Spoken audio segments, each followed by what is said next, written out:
They promised me eternal love, security, a family. What they delivered was betrayal, theft, abandonment, e a $3 million debt that wasn't mine. They left me pregnant, broke, e homeless while they ran off to the Caribbean with every penny I earned. But they made one fatal mistake. They underestimated the woman they destroyed. And now, 5 years later, I am not asking for justice. I am collecting every cent with interest. My name is Gabriela Torres. I am 33 years old, and 5 years ago I had everything. I had a tech startup company that I founded at 24, a financial management aplicativo for small businesses that was exploding, with a valuation of $5 million in climbing. I had an apartment in South Beach, Miami, a German car, a comfortable bank account. And I had Marcos, my fiancé, the man I loved, with whom I planned to marry in 6 months, build a family, and share this life I was building. Marcos was everything I ever dreamed of, at least I thought he was. Charming, attentive, seemingly successful, he worked as a financial advisor for high net worth clients. We met at a networking event 3 years earlier. The connection was instantaneous, him understanding the pressures of entrepreneurship, me admiring his sophistication, and the relationship progressed naturally, dates turning into sleepovers turning into cohabitation, separate finances turning into joint finances. And I should have seen the red flags. Subsequent therapy helped me identify dozens of them, but when you in love, when you trust completely, red looks like pink. Like when Marcos suggested combining finances to facilitate wedding planning, to show commitment. Or when he offered to help manage my company's investments, using his expertise to maximize returns. Or when he convinced me to put him as a co-signatory on business accounts, saying it was a standard procedure for couples getting married. Each decision made sense in isolation, each move seemed loving and practical, but combined, they were methodically positioning Marcos for total control of my financial life. And then there was Rachel, Marcos' sister, whom I met 6 months after we started dating. Rachel was a marketing consultant, at least that is what she said, and she offered to help with my startup's marketing strategy for free, as a family favor. And Rachel was brilliant, her ideas genuinely good, the campaigns she created significantly increased user acquisition, and gradually, Rachel became more involved, attending board meetings, offering input on product decisions, becoming the de facto CM without an official title. And again, it seemed generous, it seemed helpful, family supporting family. E didn't realize that Marcos and Rachel were working together, coordinating, positioning themselves strategically in every aspect of my life. And then came the pregnancy, unplanned but welcome. I found out 3 months before the wedding. Marcos seemed thrilled, Rachel excited about becoming an aunt, everyone making plans about the future, about how the baby would fit into our lives. And the wedding was postponed. We decided to focus on preparing for the baby, to marry after the birth. And during the pregnancy, Marcos and Rachel became incredibly involved, Marcos handling all financial matters because I was dealing with morning sickness and fatigue, Rachel taking more responsibilities at the company because I needed to slow down. And I was grateful, genuinely grateful for the support system, for not having to do everything alone. And it should have been a warning sign how easily I handed over control, how quickly I abdicated oversight. But I was hormonal, I was tired, I was trusting. And then, in the 7th month of pregnancy, everything fell apartamento. I woke up one Tuesday morning, Marcos had already left for a work meeting, and checking my phone I saw a strange bank notification, a large wire transfer from the business account. I called Marcos. It went straight to voicemail. I called Rachel. Same thing. A feeling of dread began building. Something was profoundly wrong. I called the bank, discovered that during the night, a series of wire transfers had emptied all accounts, business and personal, totaling $2,700,000, and the transfers were authorized using my credentials and signatures that Marcos had access to. I tried to cancel, teu reverse, but it had already been processed. The money was gone. I called my lawyer, called the police, everyone saying I needed to report fraud, needed to act fast. And I discovered that the money was transferred to a series of offshore accounts in the Cayman Islands, untraceable, unretrievable without years of legal battles. And worse, I discovered that Marcos had taken out loans in the company's name, using assets as collateral, loans totaling $3 million, money that also disappeared. And the company now had massive debt, with no assets to pay, heading for bankruptcy. Trying to process everything, 7 months pregnant and alone, I discovered Maury. Marcos and Rachel were not who they said they were. Marcos was not a licensed financial advisor. He was a con artist with a history of similar schemes. Rachel was not a marketing consultant. She was his accomplice, his real sister but his partner in crime. And they had targeted me specifically, researched my company, engineered a chance, he cultivated a relationship with the solid purpose of eventual theft.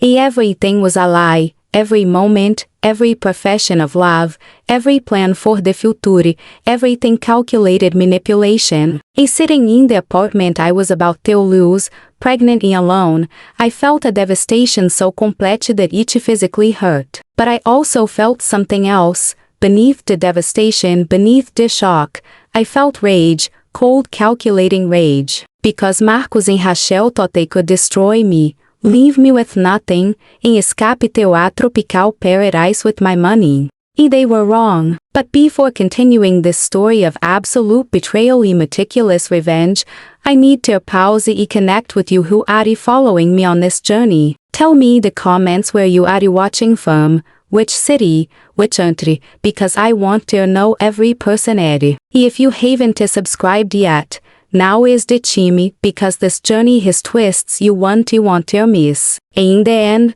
hate the story from 0 to 10. I want your honest opinion. Now, let me continue telling you how I survived what should have destroyed me, and how I transformed devastation into a determination that eventually brought Marcos and Rachel back to face the consequences. The first few days after discovering the betrayal were a blur of chaos and survival. I had 2 weeks before losing the apartment because the mortgage had not been paid. Marcos had stopped payments months earlier. The company was in bankruptcy proceedings, creditors circling, employees having to be laid off. And I was 7 months pregnant, alone, with exactly $342 in an account Marcos didn't know about, an emergency account I secretly maintained, a childhood habit of always having a backup. $342 was everything I had between myself and the street. The police were sympathetic but unhelpful, explaining that fraud cases were complex, especially when they involved offshore accounts, that recovery was unlikely, and that it could take years. And because Marcos and eu eram legally married, men protections didn't apply. The case was civil, not criminal. Lawyers wanted retainers and didn't pay. Creditors wanted money and didn't have. And the landlord wanted the apartment back. I had to make quick choices, brutal choices. I sold everything of value, furniture, jewelry, electronics, and managed to get $8,000. I moved into a shelter for pregnant women, swallowing my pride because the baby needed a safe place to be born. I applied for food stamps, for Medicaid, for every assistance program that existed. And through it all, pregnant and exhausted, I also started researching Marcos and Rachel obsessively, because if the police weren't going to help, if the system wasn't going to deliver justice, I would have to do it myself. I discovered that Marcos' real name was Marcos Chen, originally from California, and he had been convicted of fraud 10 years earlier, served 3 years, and was paroled early. After his release, he changed his approach, became more sophisticated, targeting women entrepreneurs specifically, using romance as a cover. And Rachel was indeed his sister, also with a criminal record, identity theft and embezzlement. They had worked multiple scams together, targeting at least 6 other women over 8 years, stealing a total of approximately $10 million collectively. Some victims had reported them, but Marcos and Rachel always vanished before being caught, always offshore accounts, always untraceable. And now they were in the Bahamas, living in luxury using the stolen money, occasionally posting on social media pictures of beaches and cocktails, flaunting the stolen life. The fury I felt seeing those photos, seeing them enjoying themselves while I was in a shelter, pregnant and broke, fueled something dark within me, a determination that transcended mere survival. But first, I had to survive. My baby girl was born 2 weeks later, a delivery in a public hospital, alone because I had no nearby family. My parents had died in a car accident when I was 20. I was an only child. I named her Sophia, because each meant wisdom, and I needed all the wisdom I could get. The first few months of motherhood were the hardest of my life. Care for a newborn while essentially homeless, living in a shelter, applying for jobs that never called back because I had bankruptcy on my record, had a failed business, had a gap in employment. And I was also dealing with postpartum depression, with the trauma of betrayal, with an overwhelming sense of having failed,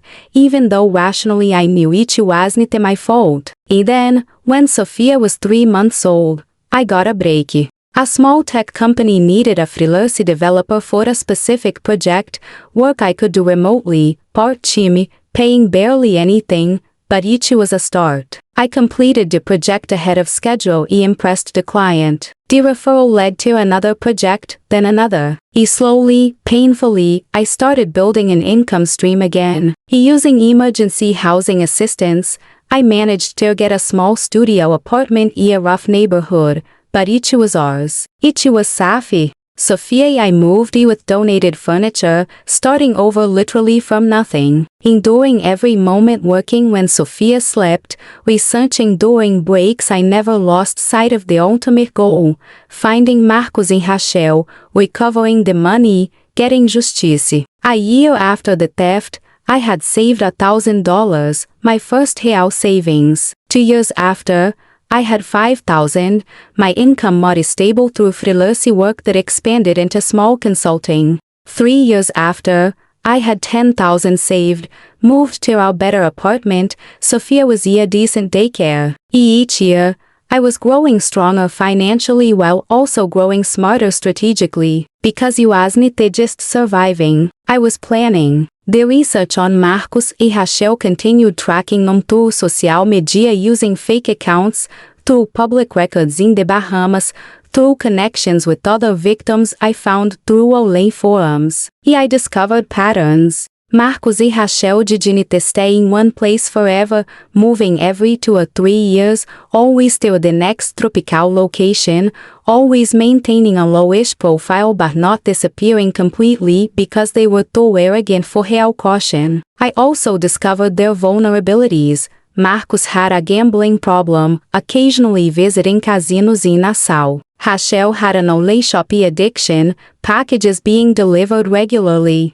And both maintained some ultrasonography ties, bank accounts they hadn't closed, property they still owned in Miami that they rented out.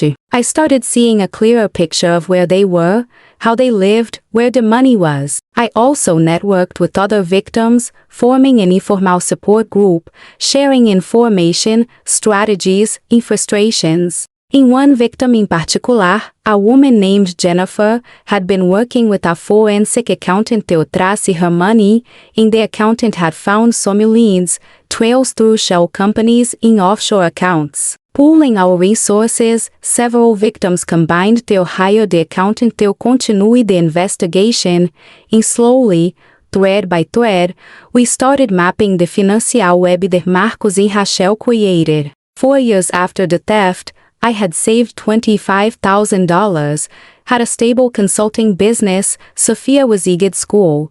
Life had a semblance of normalcy. But beneath the normalcy, the obsession with justice burned constantly. And then, 4.5 years after the theft, the breakthrough happened. The forensic accountant discovered that Marcos had made a mistake. He transferred a large sum from an offshore account to a ultrasonography account to purchase property, thinking it was untraceable but leaving a paper trail. And with the paper trail, I potentially had grounds for legal action, for seizing assets, for criminal charges finally. Contacting the other victims, collecting the evidence, I compiled a comprehensive case, taking it to a federal prosecutor in Miami, a woman named Angela Rodriguez, specializing in financial crimes. Angela reviewed the case, said it had merit but needed more, needed something that definitely proved ongoing criminal activity, not just past theft. If you could get proof that they added to a scheme,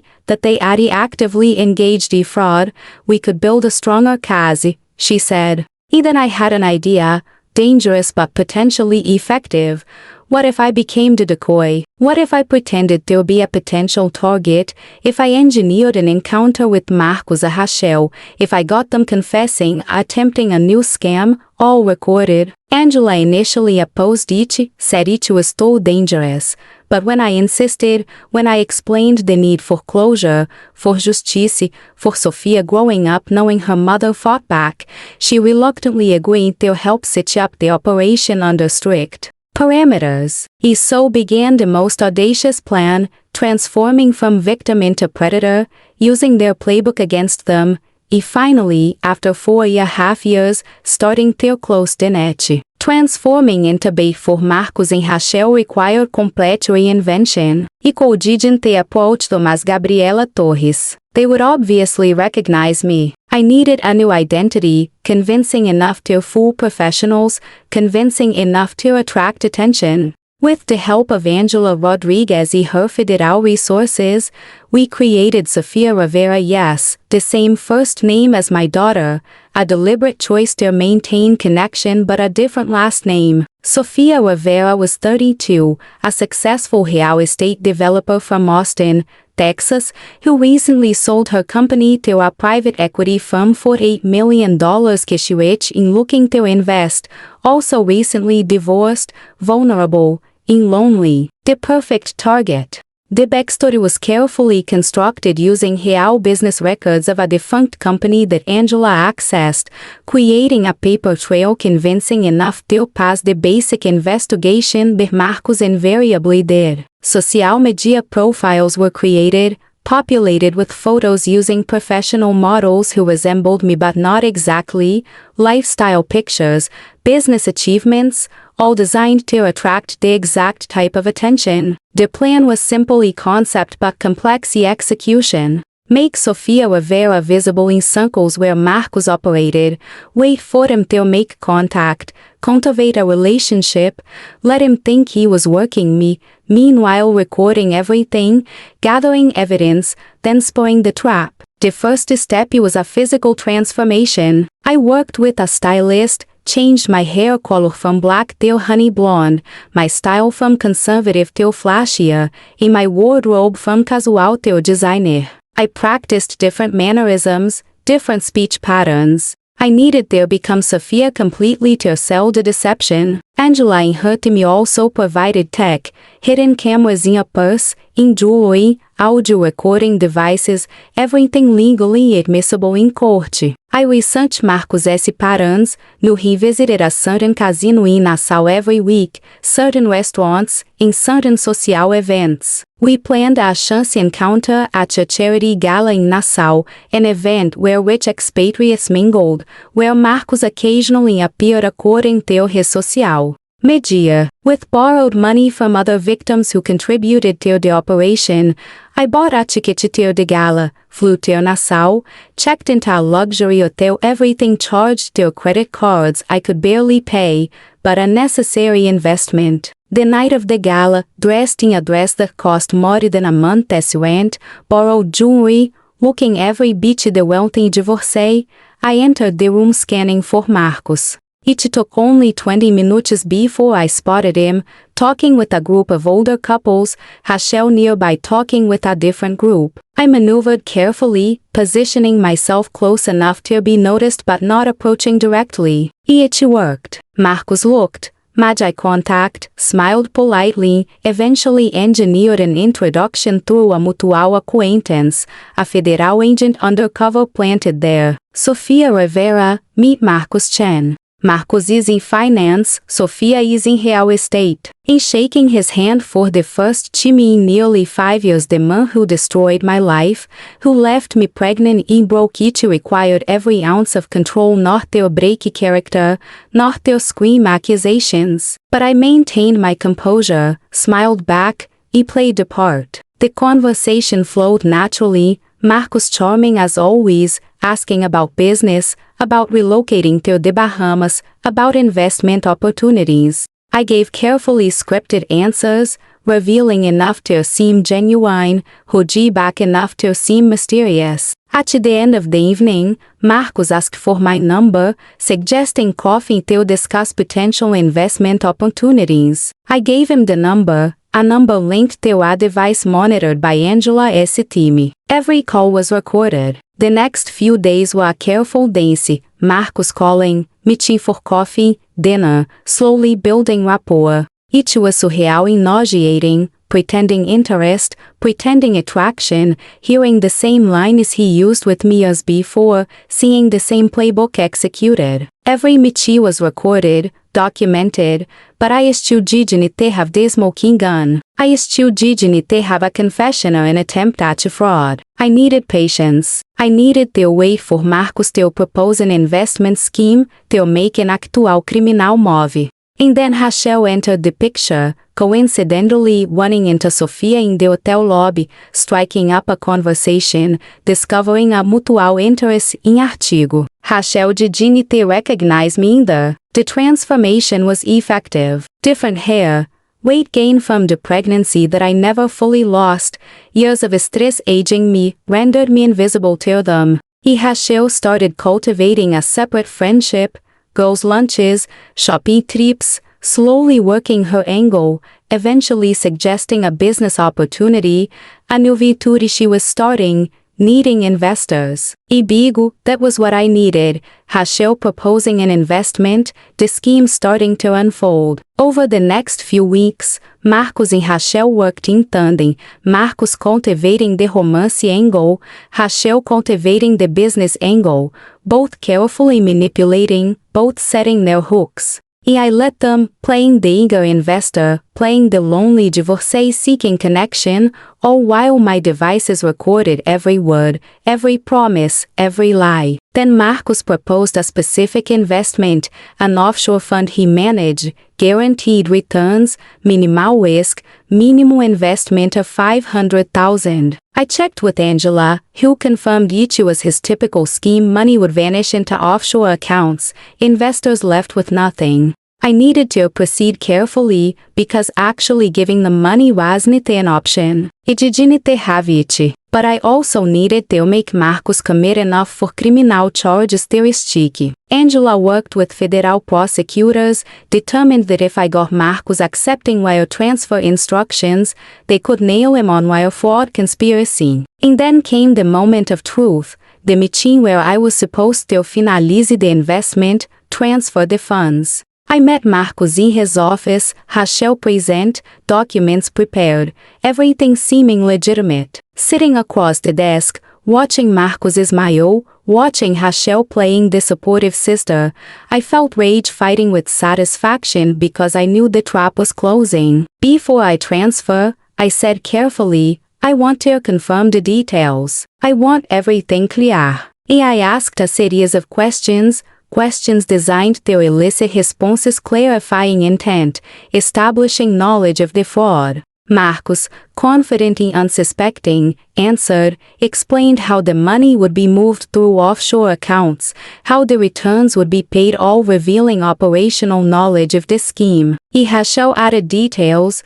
both incriminating themselves thoroughly. And then I stood, said I needed to think overnight, wanted a lawyer review a standard procedure. Marcos and Rachel exchanged a look, slight concern but agreed, said to take my team, but the opportunity wouldn't last forever. A pressure tactic. I left the office, went directly to Angela, and turned over the recordings. Angela and the prosecutors reviewed them, huge smiles on their faces. We have them. Wire fraud, conspiracy, violating parole. He is done. The next morning, instead of returning for the meeting, federal agents descended on Marcos S. office, on his apartment, on Rachel S. location, simultaneous coordinated arrests. I watched from a distance, with Angela, as Marcos and Rachel were led away in handcuffs, their faces shocked, finally facing the consequences. The feeling was indescribable, not key to triumph,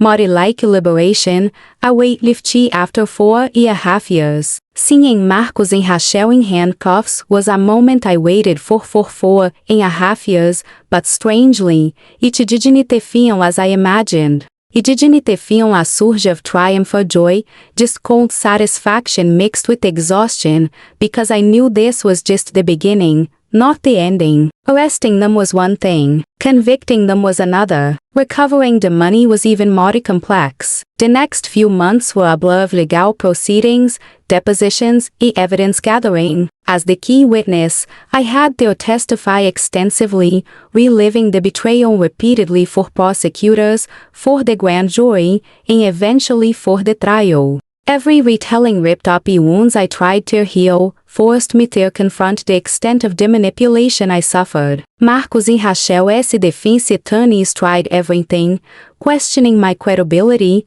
claiming the Sofia Rivera sting operation was entrapment, arguing Marcos was a legitimate businessman targeted by a vindictiveness. But the evidence was overwhelming. The recordings, the financial trails, the testimony of 6 other victims, forensic accounting showing a pattern spanning a decade. The grand jury indicted both on multiple counts of wire fraud, conspiracy, and money laundering. Bail was set but neither could pay, their assets frozen pending trial. They spent 3 months in jail awaiting trial, a taste of the consequences. The trial began 6 months after the arrest, high profile because the case had media attention, the story of an entrepreneur seeking justice resonating. Sitting in the courtroom doing opening statements, the first time seeing Marcos and Rachel since the arrest was surreal. Marcos looked defeated, years in prison after his previous conviction clearly having taken a toll, no longer charm personified.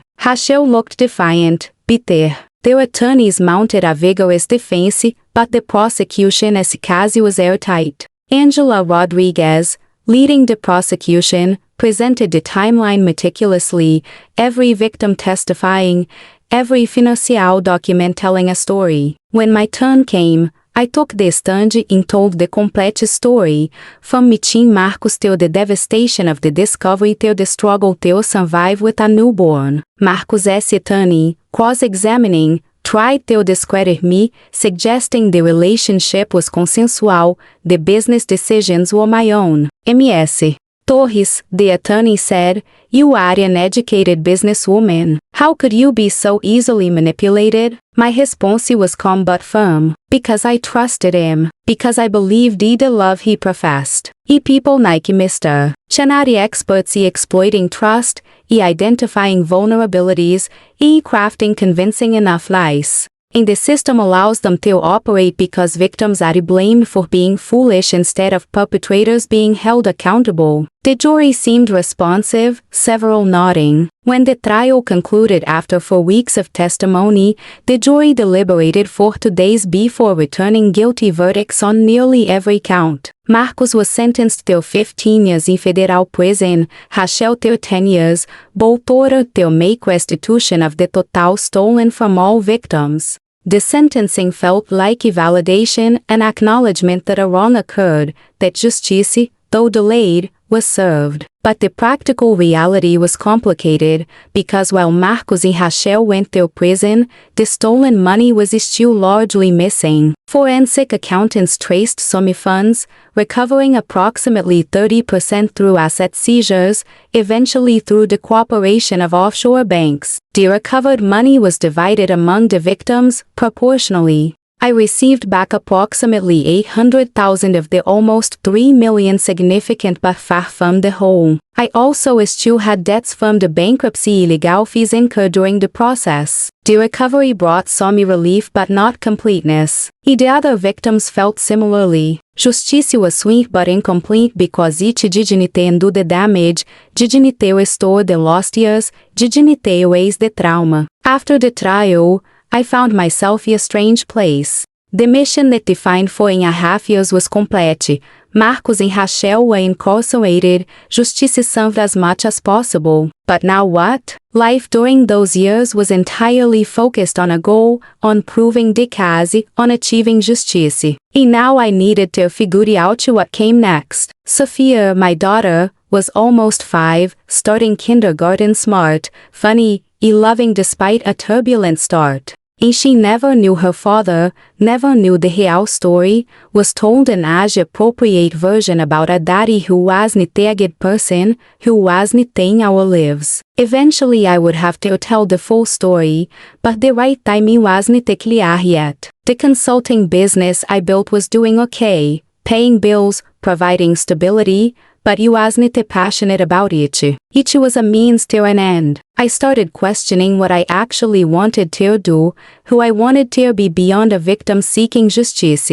Therapy helped enormously, processing the trauma, understanding how the experience shaped but didn't have to define. My therapist, Dr. Lisa Cohen, encouraged me to find a purpose that went beyond revenge. Gabriela, you survived incredible betrayal, achieved justice against the odds. But now you need to find what fuels you moving forward, not what fuels you looking back. I started considering options. Maybe advocacy for fraud victims, maybe educating entrepreneurs about protections, maybe writing a book sharing my story. And then an unexpected opportunity appeared, through one of the other victims, Jennifer, who had become a close friend during the case. Jennifer was starting a nonprofit focused on supporting fraud victims, providing resources, legal aid, emotional support, and advocacy for better laws. Jennifer asked if I wanted to join as a co-founder, to use my experience and voice to help others. I hesitated initially because it meant staying connected to a painful past,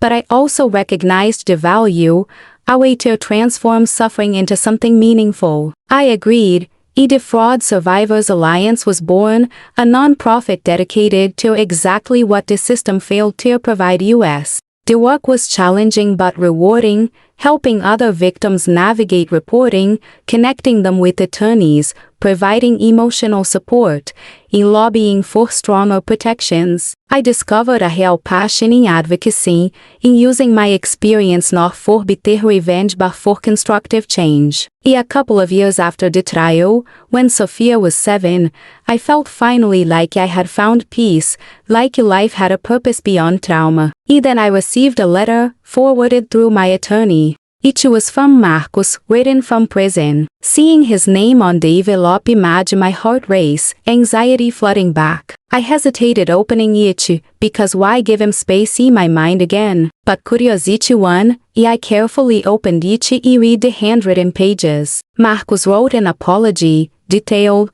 acknowledging the harm, taking responsibility, and expressing regret. No excuses, no justifications, just acknowledgement and apology. He also wrote about the therapy he was getting in prison, about confronting his own past trauma and abuses suffered in childhood and the patterns he learned. He didn't excuse his actions, Marcos explicitly stated, but explained the context. He ended the letter asking not for forgiveness. He acknowledged he didn't deserve it but for understanding that he was trying to become a better person, trying to heal his own demons. Reading the letter, I felt complex emotions. Part of me was furious that he dared to contact me, part curious about his sincerity, and part pitying because I recognized a broken person. I showed the letter to Dr. Cohen during therapy. How do you feel reading this? She asked, conflicted. The hatred no longer consumes me as before, but I am also not ready to forgive. Maybe I never will be. And that's okay, Dr. Cohen assured me. Healing doesn't require forgiving the perpetrator. It requires making peace with what happened, with who you are afterwards. I decided not to respond to the letter. E dignitei ao Marcos anything, but I kept it for the future, a reminder of the journey, of the complexity of human nature. The years continued, Sophia growing, the Fraud Survivors Alliance expanding, life developing a normalcy that once seemed impossible. I occasionally thought about Marcos and Rachel in prison, wondered if they genuinely reformed or were simply serving time. But I found increasingly that they didn't occupy my thoughts, but it a constant presence anymore. 5 years after the trial, 10 years after the original theft, I finally felt like I had reclaimed my life completely. Standing at a conference as a keynote speaker at a fraud prevention symposium, sharing my story not as a victim but as a survivor and advocate, I felt full circle, felt purpose. 10 full years since the day I discovered the betrayal. A whole decade of survival, struggle, eventual triumph, and deconstruction of a new life. Sophia was now 9 years old, thriving in school, loving, curious, completely unaware of the full details of the story that began before her birth. The Fraud Survivors Alliance was helping hundreds of victims annually, had expanded to 5 states, and had a team of 12 people, a mix of survivors and allied professionals. My life personally was a place of stability that you wouldn't have believed possible. And then, on an ordinary Thursday, I received a call from Angela Rodriguez, the former prosecutor who had handled the original case against Marcos and Rachel. We hadn't spoken in a few years, so the call was unexpected. Gabriela, I need to inform you about something, Angela began, her voice serious. Marcos Chen is being released from prison in 3 months, only release for good behavior. My heart sank, because even after all those years, even after the healing and growth, the idea of Marcos free, potentially back in society, triggered a visceral reaction. 3 months. He was sentenced to 15 years. He served only 8. The criminal justice system is flawed, Angela said with frustration. With good behavior, credits for programs, he managed a reduction. Rachel also gets out in 6 months, similarly early. Illegally, there is nothing we can do to stop it. Are there restrictions, conditions of parole? I asked, my mind already racing with the implications. Yes. He can contact victims directly, he has a parole officer, he needs to maintain legitimate employment, and he can be involved in financial services. But Gabriela, I wanted you to know personally, so you could be prepared. I thanked her, hung up, and sat in shock processing. In a part of me, a part I worked hard to heal, felt the old fear resurging. What if Marcos came after me? What if he wanted revenge for the sting operation that led to his imprisonment? In the other part, the stronger part cultivated through years of therapy and advocacy work, recognized the fear was normal but didn't have to control me. I spoke with Dr. Cohen immediately, an emergency session. It's natural to feel triggered, she reassured me. But remember, you are not the same person from 10 years ago. You have resources, support, and strength. In Marcos, assuming he is genuinely reformed,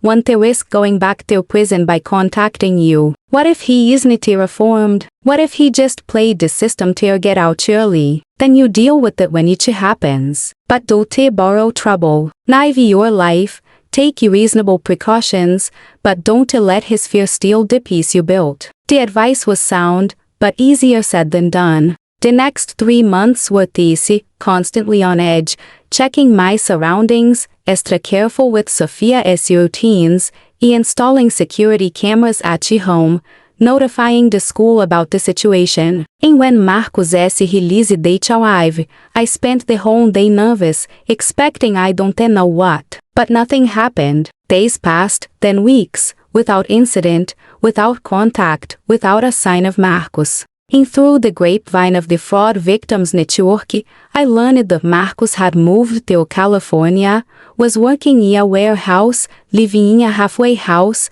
apparently keeping a low profile in complying with parole terms. Rachel was also released eventually, moved to Oregon, similarly quiet. Slowly, the tension began easing, life returning to normalcy. And then, 6 months after Marcos' release, I received a package with no return address, postmarked from Los Angeles. Inside was an envelope with a letter and a certified check. The letter was from Marcos, handwritten like the previous letter, but different in tone. It started with an apology again, but then explained that he was working on a recovery program, part of making amends. He had found a job after the work at the warehouse, was saving obsessively, living minimally. The check enclosed was for $10,000, a small fraction of the stolen amount, but every cent he managed to save. I know money never makes up for the harm caused, Marcos wrote, but it is a start. And I will continue sending payments, as much as I can, for the rest of my life if necessary. I am not asking for forgiveness. I am not asking for contact, just honoring the debt I owe. Holding the check,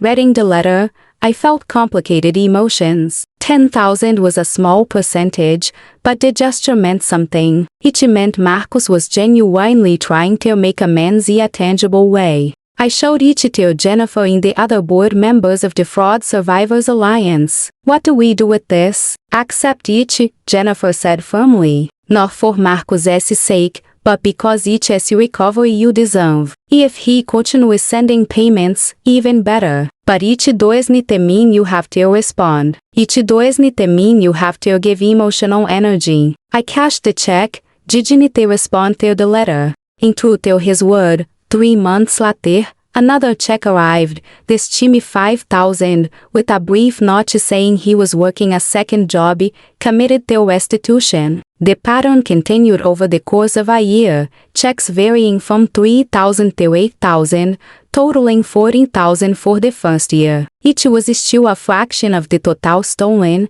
but more than the court-ordered restitution was recovering. Eventually, curiosity got the better of me. I hired a private investigator to do a background check on Marcos, not for nefarious reasons, but to understand if his rehabilitation was genuine or a performance.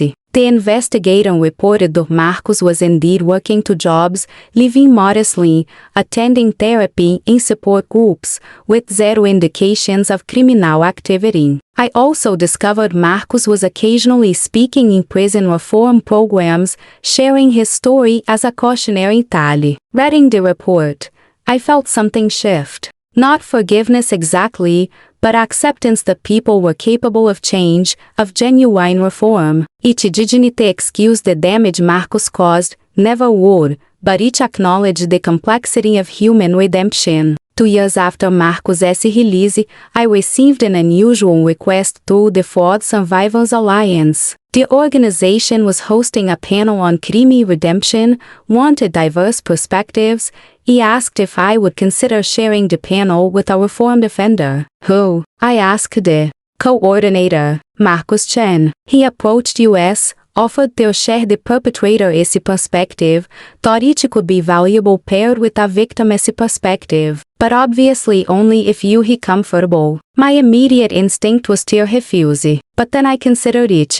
How many years had I spent in rage? How many hours planning revenge? And now I was being offered an opportunity for something different, dialogue, understanding, maybe true closure. The discussion with Sophia also factored into the decision. She was 11 now, old enough to start understanding her complex history. It would each be better for her to learn in the context of healing and growth rather than just anger and betrayal. I debated for weeks, finally decided to accept, under strict conditions, public venue, a moderator present, each person would give their perspective separately, no direct interaction unless both were comfortable. The day of the panel, sitting backstage with Marcos for the first time in a decade, was surreal. He looked different, older obviously, Mari Linus, the weight of guilt visible in his posture. Gabriela, he said quietly when the organizers introduced us briefly. Thank you for doing this. I know I owe you everything. I am not doing this for you, I responded honestly. I am doing it because I think dialogue is important, because maybe it helps others understand the cycles of fraud and redemption. The panel itself was powerful. Marcos spoke first, detailing not just what he did but why. Childhood trauma, learned behaviors, the eventual spiral into crime. Not excusing but explaining. He admitting the fuller extent of the manipulation, of the damage he caused, of the years wasted by victims. When my turn came, I spoke about the impact, about the years of struggle, about the cost not just financial but emotional, psychological, about raising a daughter alone, about rebuilding from literally nothing, about the work of the Fraud Survivors Alliance. The chaos afterward was ETC, the audience asking difficult questions of both of us, about accountability, about forgiveness, about systemic changes needed. One question from an audience member was directed at you both. Can victim and perpetrator coexist in society? Can redemption truly happen? Marcos responded first. I hope so. But it is not the victim's responsibility to make the perpetrator comfortable. It is the perpetrator's responsibility to prove through sustained action that they have changed, to make amends as much as possible, to ensure they never repeat their actions. I added, redemption is possible but it doesn't erase harm. Coexistence doesn't mean reconciliation. It means the perpetrator respecting the victim's space, living a life that doesn't further harm, contributing positively. After the panel, media coverage was substantial. A conversation sparked about restorative justice, about the complexities of fraud recovery. I received messages from hundreds of victims, some thanking me, some criticizing me for sharing a platform with Marcos. I understood the criticism.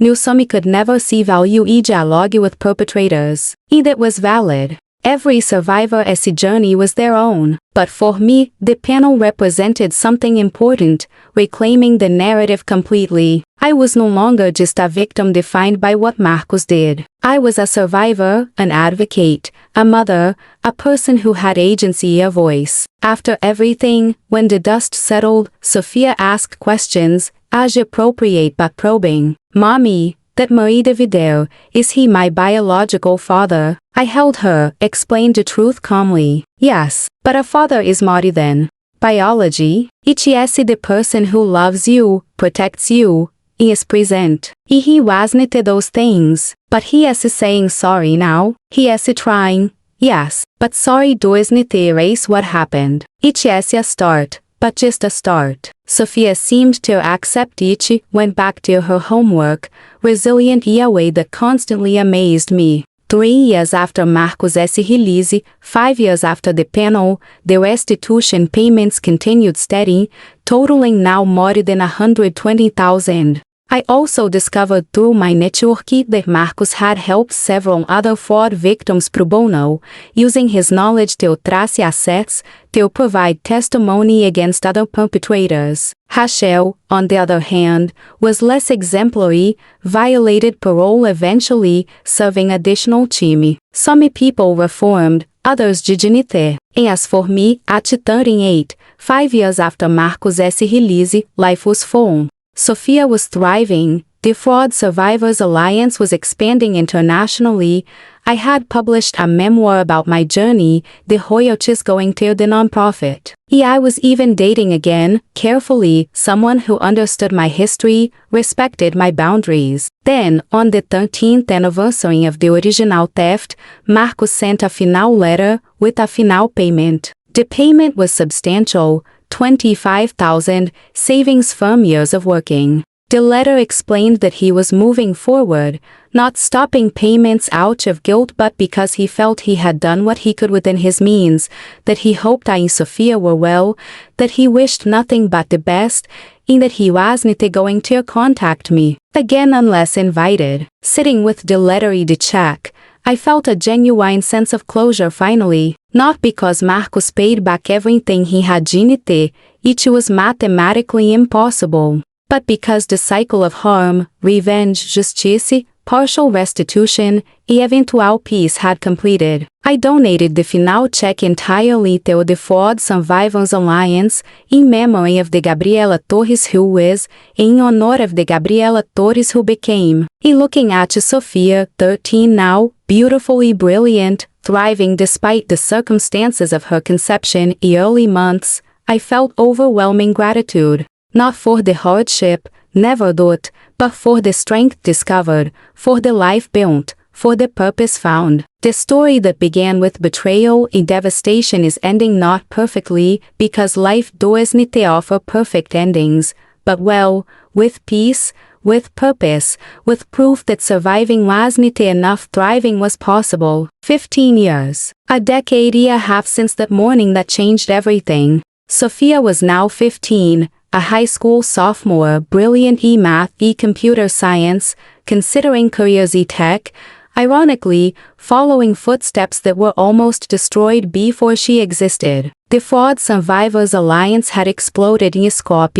operating in 12 states, with international partnerships with similar organizations in Del Capa, in Australia, an annual budget of $3 million, helping more than 2,000 victims yearly. My professional life beyond the nonprofit had also evolved dramatically. The memoir I published, Promised Love, Delivered Pain, became an unexpected bestseller, not just into crime circles but in business communities, used in MBA programs on corporate fraud and ethics. The resulting speaking engagements were lucrative, allowing me to finally pay off the remaining debts from the original bankruptcy, build substantial savings, and provide Sofia with opportunities codigente during the early years. And more surprisingly, I had returned to tech entrepreneurship, this time with a completely different focus. I launched a startup, Safevest, with a co-founder I met through the nonprofit work, creating a platform using IT to detect fraud patterns in business relationships, red flags and financial dealings, in background check services designed specifically for entrepreneurs vetting partners or investors. Knowing the vulnerability of trusting business owners, knowing the tactics that predators used, gave me unique insight into building genuinely useful protective tools. Safevest was gaining traction, Venturi Capital interest, with beta users reporting catching attempted frauds early. The irony was not lost on me that the tragedy that destroyed my first startup ultimately informed the creation of a better, more impactful one. Personally, the relationship that had been cautiously developing for 3 years with Alex, a cybersecurity expert I met at a conference, had deepened into a genuine partnership. Alex was patient, understanding, never rushing, respecting the trust wasn't easily given for me. Gradually, cautiously, I opened my heart again, allowing love without the naive belief that perfection existed. Alex was also wonderful with Sofia, not attempting to replace the father she never had, but being a positive male presence, a mentor, and a friend. In watching them interact, Sofia comfortably happy, I felt a different type of healing, not just my own but offering my daughter a stable family structure. And then, in the week of the 15th anniversary, something unexpected happened again. I received a call from the California Department of Corrections. Marcos had died. Heart attack. Sudden, at 49. No family besides Rachel, who didn't come, then Sofia technically, but legally she had no claim, the relationship never established. The news hit harder than expected, not grief for Marcos specifically, but finality, the end of a chapter that somehow remained slightly open despite everything. And it also brought complex feelings because Marcos had been making efforts, had shown what appeared to be genuine rehabilitation. Then a lawyer called, explaining Marcos had a small estate but specifically mentioned Sofia. He left all his savings, approximately $80,000, in a trust for her, for college. He also left a letter, addressed to both me Sophia. I opened the letter with Sophia present. She was old enough to process it, e she deserved to know. Marcos S. final words were apologetic again, explaining that he knew he didn't deserve forgiveness, didn't expect love, but hoped the restitution efforts in trust fund showed a genuine desire to make amends. And he addressed Sophia directly for the first time, apologizing for never being a father, for the circumstances of her conception and abandonment, hoping she lived an extraordinary life, achieve everything she deserved. Sophia reading, tears in her eyes, her emotion complex. I never met him, but it still feels like I lost something. Is that weird? It's not weird, I reassured her. It's human. He was a flawed person who made terrible choices, but he also was someone who tried, in the end, to do better. Both can be true. What do we do with the money? Sophia asked practically. It's yours. From him to you. You can use it for college as intended, or something else meaningful. The decision is yours when you're ready. Sophia eventually decided to use a portion amount for her college fund, and a portion amount to donate to the Fraud Survivors Alliance, her way of transforming a complicated legacy into something positive. The funeral was small, just a handful of people, mostly from the recovery programs Marcos attended. I decided to attend with Sophia, not for Marcos necessarily, but as a closure ritual, as acknowledging the complete end of the chapter. In standing at the graveside, Sophia beside me, Alex a supportive presence behind us, I felt waves of emotion on the years of anger, pain, eventual acceptance, and final peace washing over me. And I said a silent goodbye, not to the me I loved because that me never really existed, but to the chapter of my life that finally, definitely closed. In the following years, there was a period of continued growth in every aspect. Safevest secured series of funding and scaled nationally, partnering with major banks and business associations. The impact was measurable, thousands of potential frauds detected and prevented,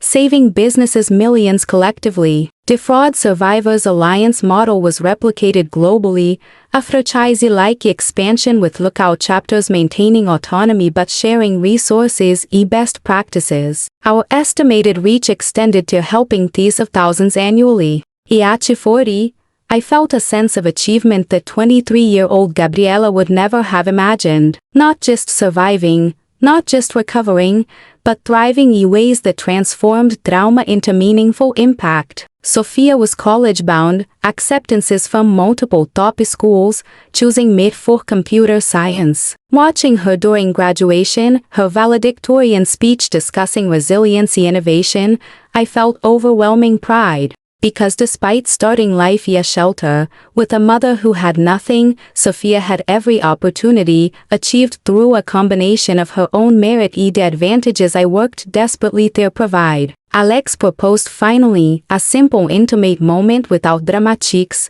perfect for us. The wedding was small, just close friends and family chosen, not born on a beach at sunset. Sophia as maid of honor, symbolizing not just the union of two people, but the completion of the family we built through hardship. The honeymoon was the first real vacation in years, 2 weeks in Greece, completely unplugging, just being present with the person I loved, without the ghosts of the past intruding. Returning renewed and energized, I was ready for the next chapter. Safevest was preparing for a NIPO, the valuation projected in the hundreds of millions. The delicious irony was that the company built to prevent what happened to me might make me genuinely wealthy, more wealthy than my first startup ever could. A part of me wanted to reject it because it felt somehow I'm profiting from tragedy, but my therapist and Alex both helped me reframe. You wasn't profiting from tragedy. I was profiting from a solution,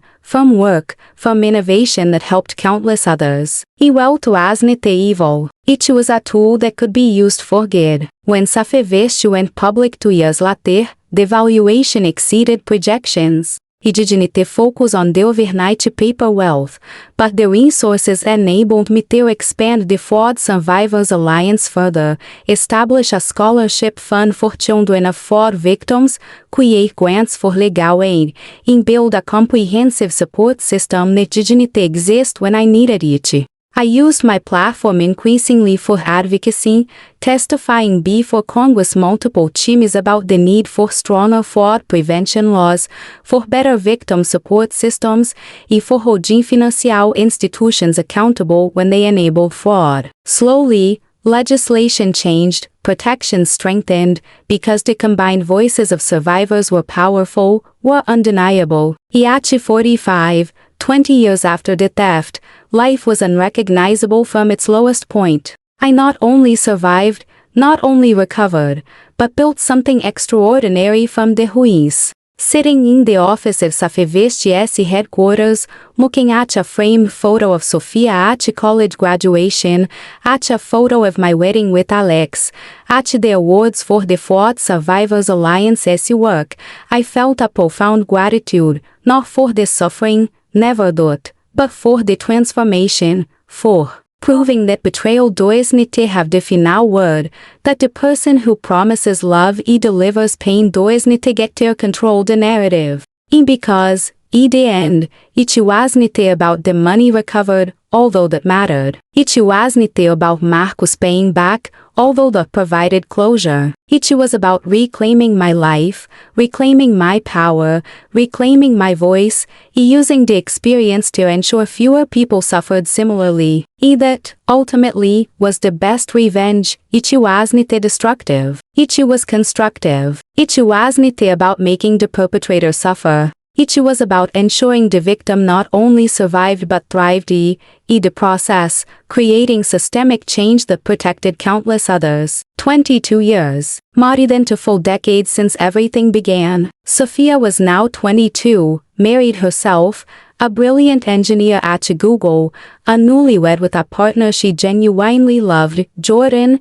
who treated her with respect and equality that was the foundation of a healthy relationship. Watching Sophia building a life with intention and caution but also joy and openness, I felt that perhaps this was the greatest legacy, teaching not through words but through example that betrayal doesn't have to destroy the capacity to love, to trust. It just makes us more discerning. I was a grandmother now. Sophia was pregnant, news discovered only a week ago, earliest but hopeful. The idea of holding a grandchild, of the cycle of life continuing in a healthier pattern brought overwhelming emotions. Standing in the nursery that I was helping Sophia prepare, painting walls in soft yellow, hanging decorations, felt like a full circle moment. Because I had prepared for Sophia in a shelter, basically. I had literally nothing, borrowed everything, and now I was helping my daughter create a beautiful, safe, abundant space for her own child. Mo, Sophia said while we chose a crib, I want to name the baby, if it's a girl, after you, Gabriela. Tears were immediate, because I wasn't expecting it, wasn't sure I deserved the honor. Sophia, you don't have to. I want to, because you are the strongest person I know.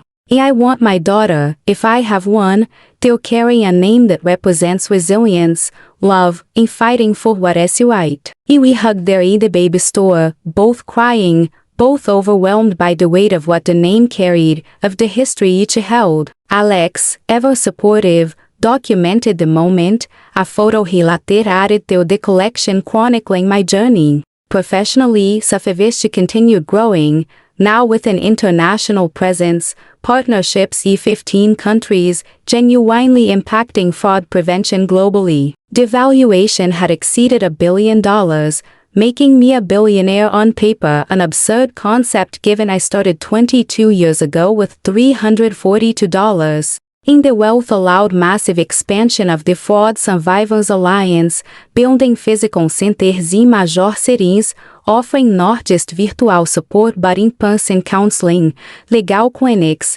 job training, and comprehensive apparel services. And the impact was measurable in lives changed, in frauds prevented, in systemic changes successfully advocated for.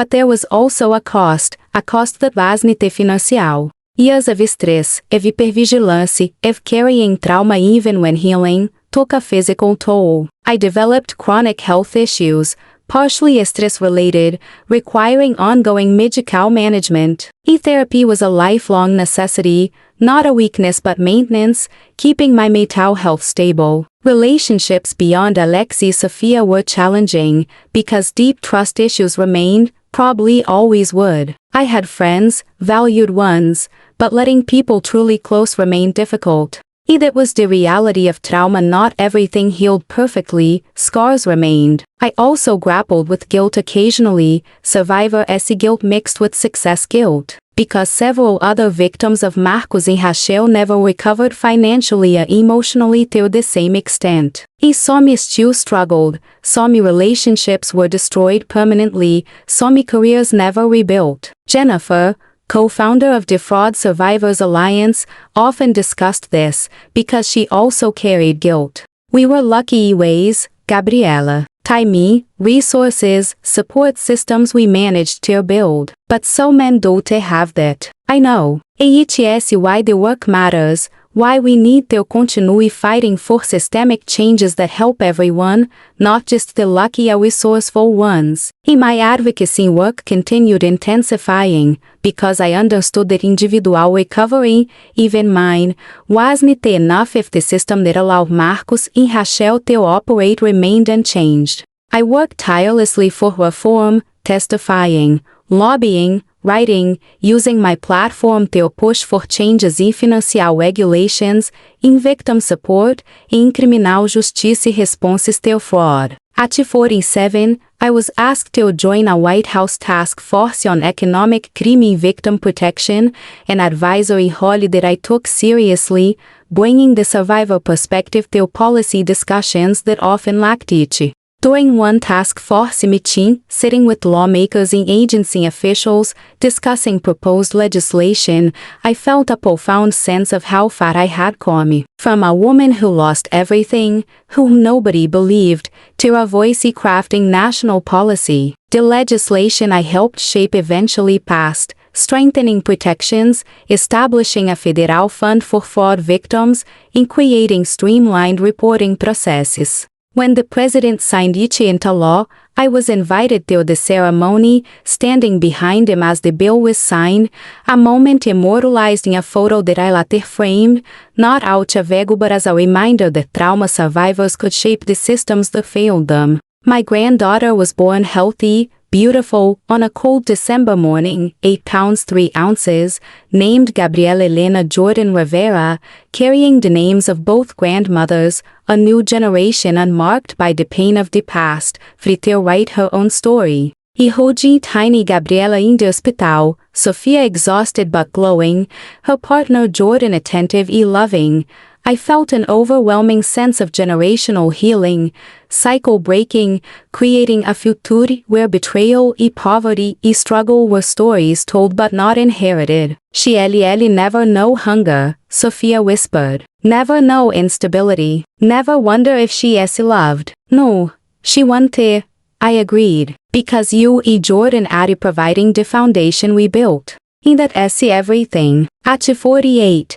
23 years after the theft, I hosted a reunion of all the victims who could attend, a celebration in a way, acknowledging the shared trauma but also celebrating the collective survival victories. The room filled with 12 women and 2 men, all of whom Marcos and Rachel had targeted, all of whom lost significant amounts, all of whom suffered, but all of whom survived. Sharing stories, updates, hugs, and tears, I felt a powerful solidarity. One victim, Catherine, who lost everything including her marriage due to distress, spoke about how the Fraud Survivors Alliance had literally saved her life, preventing a suicide attempt through counseling services. I was days away, she confessed. But the counselor, a free service from FSA, topped me down, connected me with resources, gave me hope when I thought there was none. Hearing that, knowing my work directly saved a life,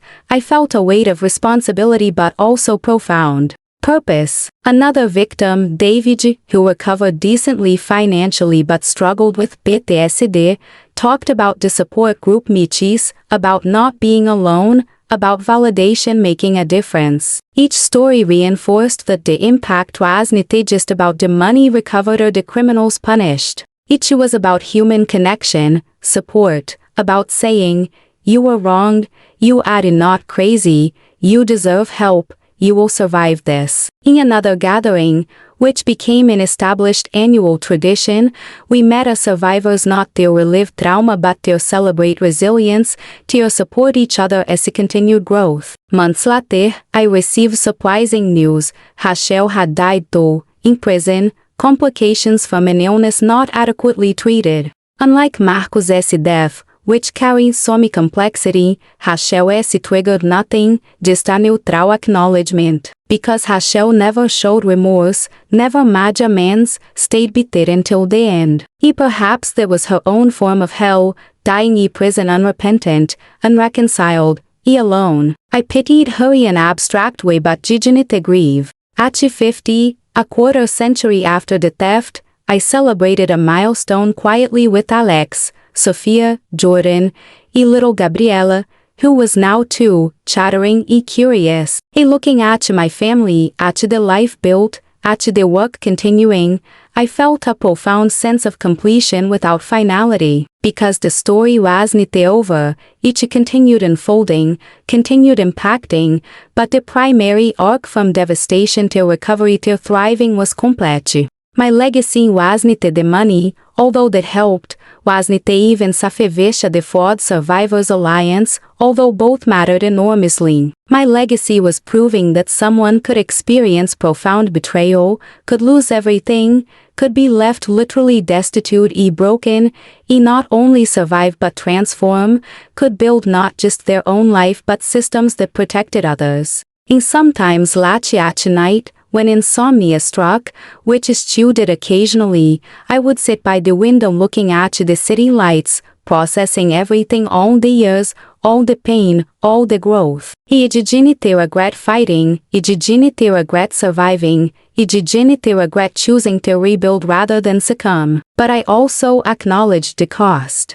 The visibly invisible scars, the opportunities lost during years of mere survival, the relationships never formed because walls remained, the chronic health issues, the emotional triggers that probably never fully vanished. Trauma wasn't something you got over. It was something you learned to carry, learned to integrate, learned to live with. Some days were harder than others, some days the old anger flared, some days fear resurfaced. But those days became rarer, the spacing longer between, the tools to manage better, the support system stronger. Ultimately, sitting in peace with the complexity of everything, accepting that life was simultaneously tragic triumphant, broken healed, painful beautiful, that was the wisdom earned through surviving.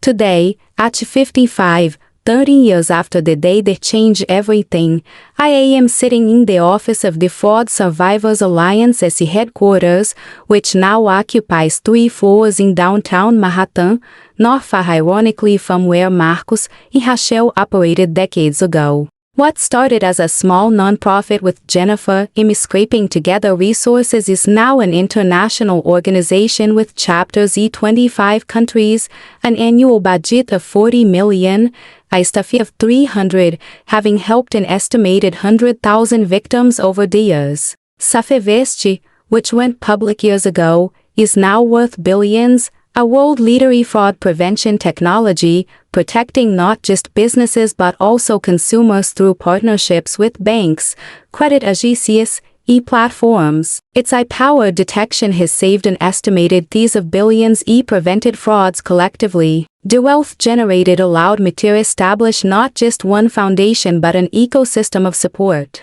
The Fraud Survivors Alliance offers everything from immediate crisis intervention, emergency housing, legal aid, therapy, a job trainee, to long-term support like entrepreneurship grants and education scholarships. I also established endowed chairs at 3 universities studying fraud psychology, victim trauma, and prevention strategies. I funded documentaries, books, and educational programs, all designed to elevate the conversation, to demystify, and to remove the stigma of being defrauded. The policy impact was substantial too, because sustained advocacy over decades resulted in significant legislative changes nationally in several states, stronger protections, better enforcement, and more resources for victims. Personally, life continued evolving beautifully. Sophia is thriving in her career, happy in her marriage with Jordan,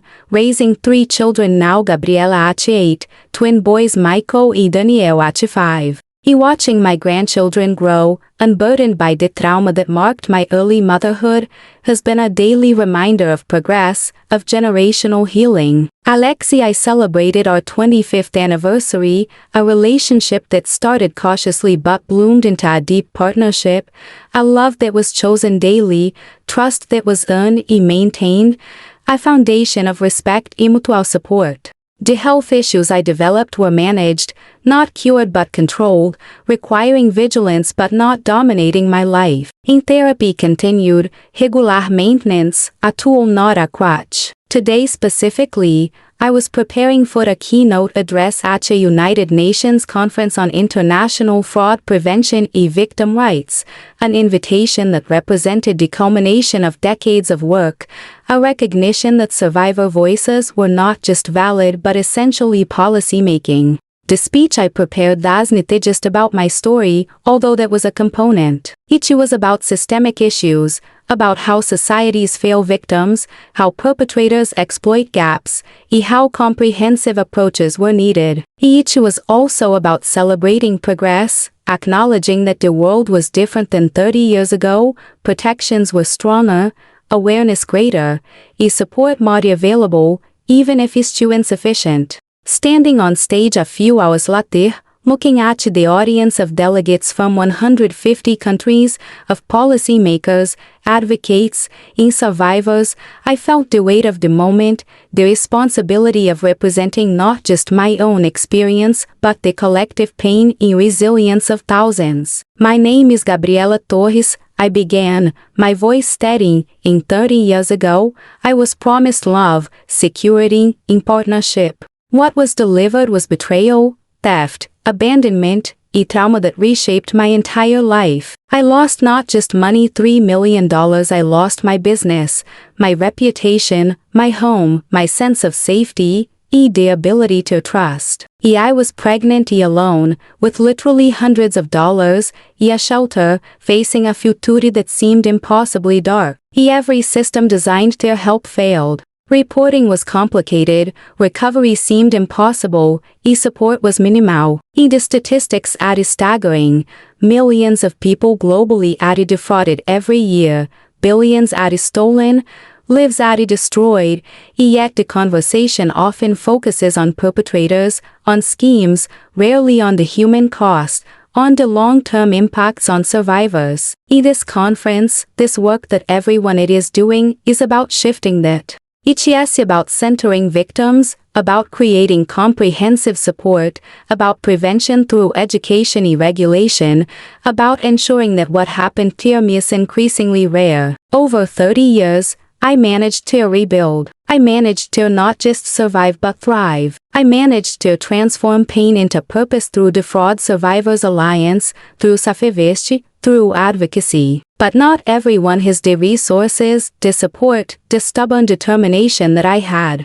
It showed they require superhuman effort to recover from a crime. And that is why systemic change is essential. Why we need governments investing in victim services, financial institutions implementing robust protections, communities creating support networks, cultures eliminating the shame associated with being defrauded. 30 years taught me that healing is possible but not linear, that justice is complex not simple, that forgiveness is a personal choice not an obligation, and that recovery requires resources not just resilience. It taught me that survivors, when given opportunity, when provided support, when their voices are heard, can become powerful agents of change, can reshape the systems that failed them. It can prevent others from suffering similarly. I am calling on all of you policymakers, advocates, survivors, allies to commit to a comprehensive approach, to funding support services adequately, to implementing prevention effectively, to listening to survivors authentically, to building a world where betrayal is met not with isolation but with support, not with shame but with solidarity, not with helplessness but with hope. The standing ovation that followed was long, emotional. Afterward dozens approached, sharing their own stories, expressing gratitude, offering partnership. Later, in the hotel room, video calling with Sophia and my grandchildren, little Gabriela shouted, "Grandma, you were amazing. I saw the stream. Thank you. My love." Always remember, you can transform anything difficult into something meaningful. After the call ended, sitting with Alex, processing the day, I felt a profound sense of peace. Because 30 years ago, when my world collapsed, when everything seemed lost, I couldn't have imagined this moment, this life, this impact.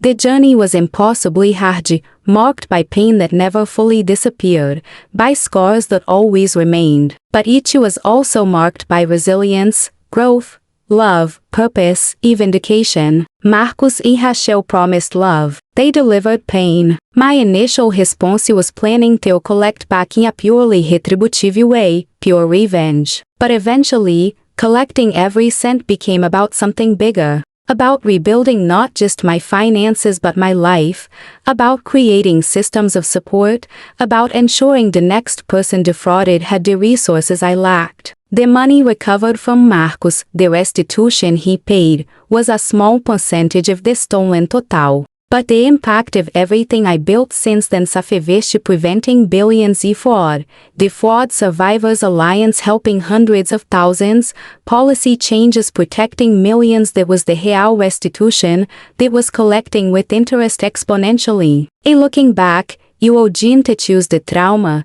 you didn't choose the betrayal, you didn't choose the struggle. But given that each happened, I am proud of the choices I made, proud of refusing to give up, proud of transforming tragedy into a legacy that continued benefiting others long after my personal healing was achieved. And that is why I want to say to anyone reading or hearing this, any survivor questioning if recovery is possible, if justice is achievable, if life beyond trauma exists, I want to say with absolute certainty, and through 3 decades of lived experience, it is possible. It is not easy, not quick, not without cost, but absolutely possible. You deserve support. You deserve justice as much as is achievable.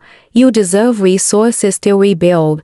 You deserve to know that you are not alone, that trauma doesn't define you, that the future can be different, can be better, can be yours. And for every survivor, for every person who refused to succumb, for every voice that broke the silence, for every life that is rebuilding, you are the proof that promised love, delivered pain, is not the final chapter. You write the ending, you determine the legacy, you transform pain into purpose if you choose. And my choice was to fight, to survive, to thrive, to build, and to help. In 3 decades later, standing here with a life rich in love, family, meaningful work, and impact, I can finally say that collecting every cent meant collecting not just money but dignity, power, future, and in the process, ensuring countless others could do the same.